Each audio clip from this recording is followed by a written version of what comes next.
अस्सलाम वालेकुम नाजरीन, आज हम आपको एक ऐसी लड़की का वाकया सुनाने वाले हैं जो टोपी और दाढ़ी वालों से बहुत ज्यादा नफरत किया करती थी। लेकिन एक दिन वो एक मुसलमान के ऑटो में बैठ गई। उस मुसलमान दाढ़ी वाले ने उस लड़की के साथ क्या किया, आइए आपको बताते हैं। लेकिन नाजरीन, वीडियो शुरू करने से पहले आप सभी लोगों से एक छोटी सी गुजारिश है कि आप इस वीडियो को आखिर तक जरूर देखिएगा।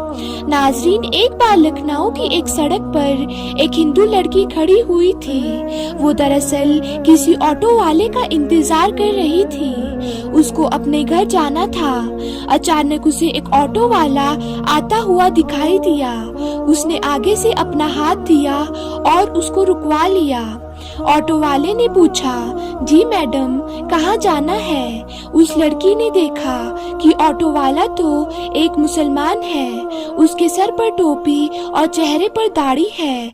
उसने ऑटो वाले को एक मौलवी समझकर अपने दिल ही दिल में ये कहा कि मैं इसे कह दूं कि आप यहाँ से चले जाएं। लेकिन क्योंकि देर बहुत हो चुकी थी और उस लड़की का ऑफिस भी एक सुनसान जगह पर था जहाँ से ऑटो वाले बहुत कम गुजरा करते थे, ऊपर से गर्मी की शिद्दत भी बहुत ज्यादा हो रही थी, इस हिंदू लड़की को और कोई रास्ता नजर नहीं आ रहा था सिवाय इस मुसलमान ऑटो वाले के साथ जाने का। इसीलिए मजबूरन उसको इस मुसलमान के ऑटो में बैठना पड़ गया। इस हिंदू लड़की ने कहा कि मुझे सिविल लाइन जाना है। ऑटो वाले ने कहा, ठीक है, छोड़ दूंगा। लड़की ने पूछा कि कितने पैसे लगेंगे? ऑटो वाले ने कहा 200 रुपए लगेंगे। लड़की के दिल में फौरन ख्याल आया कि इससे पहले तो वो 300 रुपए देकर गई थी। फिर वो सोचने लगी कि सब जो कहते हैं कि मौलवी बहुत बुरे होते हैं, लालची होते हैं और हवस के मारे हुए होते हैं, ये दाढ़ी और टोपी वाले भरोसे के काबिल नहीं होते, क्योंकि आज तक उसको यही सिखाया गया था। ये सोचकर वो ऑटो वाले से बहुत ज्यादा डर रही थी। लेकिन सूरज की धूप और गर्मी उसे बहुत ज्यादा सोचने की मोहलत नहीं दे रही थी। इतने में वो ऑटो ड्राइवर बोल पड़ता है कि चलो मैडम 180 दे देना।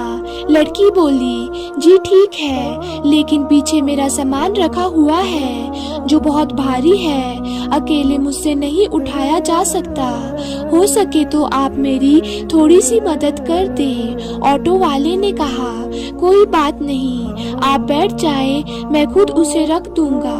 उस लड़की का सामान अपने ऑटो में रखने के बाद वो ऑटो वाला अपनी मंजिल की तरफ चल पड़ा। कुछ देर चलने के बाद वो ऑटो वाला बोल पड़ा कि मैडम, मैं एक बयान सुन रहा था, वो बयान बीच में ही रुक गया। अगर आपको बुरा ना लगे तो मैं उस बयान को प्ले कर दूं। ये सुनने के बाद उस हिंदू लड़की ने कहा कि मुझे कोई दिक्कत नहीं। उसके बाद ऑटो वाले ने अपने सिस्टम को ऑन किया और उस पर एक मौलवी साहब का बयान शुरू कर दिया और बयान था पर्दे के बारे में। अब इस हिंदू लड़की को भी ना चाहते हुए उस बयान को सुनना पड़ रहा था। लिबरल और नासिक की महफिल में रहकर इस लड़की के दिल में मुसलमानों के लिए नफरत भरी हुई थी। लड़की को ये बताया गया था कि मौलवी एक खूंखार भेड़िए है जिसका मकसद लालच माल के सिवा कुछ नहीं होता। मजहब और धर्म के नाम पर पैसा कमाना ही इनका पेशा होता है। वो लड़की उस बयान को बड़े ध्यान से सुन रही थी। इस बयान में मौलवी साहब एक जबरदस्त आवाज में गूंज रहे थे और कह रहे थे कि पर्दा अल्लाह ताला का हुक्म है। पर्दा एक औरत के जिस्म का मुहाफिज है। उसके चेहरे को लेकर हर हिस्सा, हाथ पैर सब कुछ ढक कर हजारों की भीड़ में भी महफूज होने का यकीन दिलाता है।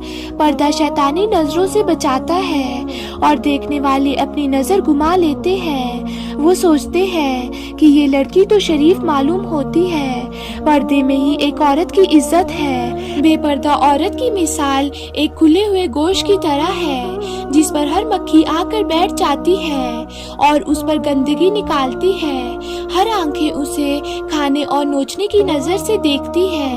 یہ بیان سن کر اس ہندو لڑکی کو ایسا لگ رہا تھا کہ جیسے یہ سب کچھ الفاظ اس پر ہی بولے جا رہے ہوں، کیونکہ جب وہ راستے سے اپنے آفس کی طرف جاتی تو سیم یہی حال اس کے ساتھ ہوتا تھا۔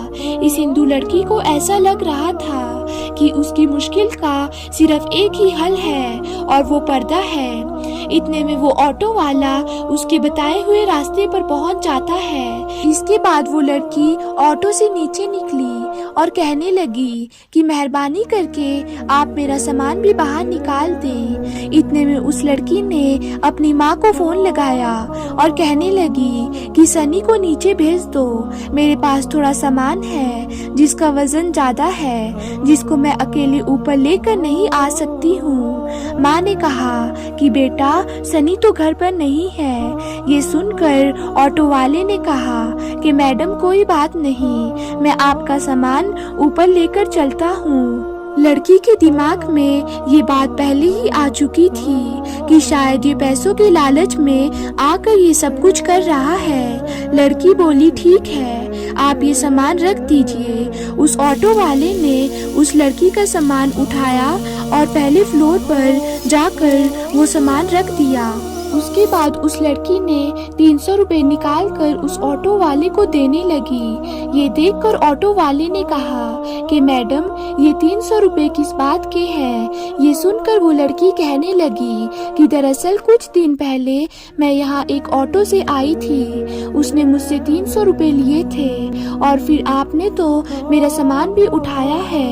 اگر آپ اس کے پیسے الگ سے لینا چاہتے ہو تو وہ بھی بتا دیجئے۔ یہ سن کر آٹو ڈرائیور نے کہا کہ میڈم نہیں، آپ اپنے پیسے اپنے پاس ہی رکھیں اور میری جتنے پیسوں میں بات ہوئی تھی اس سے زیادہ میں نہیں لوں گا۔ اور بات رہی آپ کا سامان اٹھانے کی، تو ہمارا دین ہمیں یہ سکھاتا ہے کہ ہمیں دوسرے لوگوں سے ہمدردی رکھنی چاہیے، اسی لیے میں نے آپ کا سامان اٹھا کر آپ کی مدد کی ہے، اس کے پیسے میں آپ سے نہیں لے سکتا۔ یہ کہہ کر وہ آٹو ڈرائیور جانے لگا۔ اس لڑکی کے منہ سے نکل گیا کہ آپ ایک مولوی تو نہیں؟ ڈرائیور مسکرا کر کہنے لگا کہ ممکن ہے کہ آپ کو مولوی کے لیے غلط جانکاری دی گئی ہے، آپ کو مسلمانوں کے بارے میں غلط گائیڈ کیا گیا ہے۔ میں ایک مولوی عالم حافظ تو نہیں ہوں، مگر میں ان سے محبت کرنے والا ہوں، میں ایک مسلمان ہوں۔ یہ کہہ کر وہ آٹو والا جانے لگا۔ وہ ہندو لڑکی اپنے آنکھوں میں آنسو لیے اپنے گھر کی طرف جانے لگی۔ اگر آپ کو ایک مسلمان کی زندگی کیا ہوتی ہے یہ جاننا ہے تو اللہ کے پیارے نبی حضرت محمد مصطفیٰ صلی اللہ علیہ وآلہ وسلم کے بارے میں آپ ضرور پڑھیں۔ آپ کی زندگی سے بہتر مثال اور کوئی مل ہی نہیں سکتی۔ آپ صلی اللہ علیہ وآلہ وسلم نے عورتوں کے حق میں اس وقت آواز اٹھائی تھی جب لڑکیوں کو زندہ زمین میں دفن کر دیا جاتا تھا، ان کو منحوس سمجھا جاتا تھا۔ اس دور میں ہمارے پیارے نبی حضرت محمد مصطفیٰ صلی اللہ علیہ وآلہ وسلم نے عورتوں کو ایک عظیم مقام دیا۔ اسی لیے یاد رہے، اگر کوئی انسان غلط کام کرتا ہے تو وہ انسان غلط ہو سکتا ہے مگر مذہب نہیں۔ اللہ تعالی ہم سب کو عمل کرنے کی توفیق عطا فرمائے، آمین۔ تو ناظرین پھر ملتے ہیں کیسی ہی نئی ویڈیو کے ساتھ، تب تک کے لیے اللہ حافظ۔